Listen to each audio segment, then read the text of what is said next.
Good afternoon mga kadams! And I'm back! And welcome to my vlog. For this videos, papunta kami niyan sa Jones Bridge na dating Quiapo Bridge or Binondo Bridge. Na ngayon ay nirenovate nila at pinaganda at ginawa ang Italy style. So ayan mga kadams. Papunta kami niyan sa Jones Bridge. Ayan. Papasok kami ng entrance niya. So, kailangan muna namin dumaan sa tulay at pababa kami nito ng tulay. At ayan, ang dami ng tao na nag-aantay ng 6 p.m.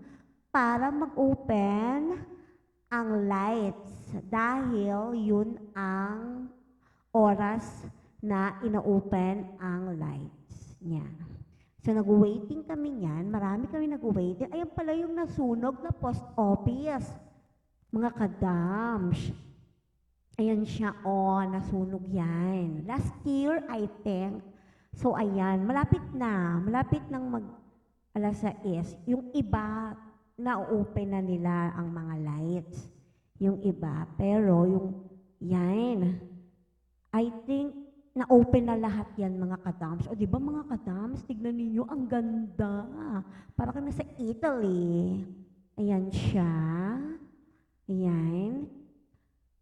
Pinupuntahan namin. Bali nasa dulo kami kanina niyan eh. So ngayon, ayan na siya. Bakit na kami niyan? Pabalik na kami sa sasakyan. So, nasa taas kami ng bridge niyan. Ayan siya. Paakyat kami niyan. May mga pababa. May mga papunta pa lang kami. Papunta na sa sasakyan, paalis na kami. O, diba? Tignan niyo mga kadams. Napakaganda niya.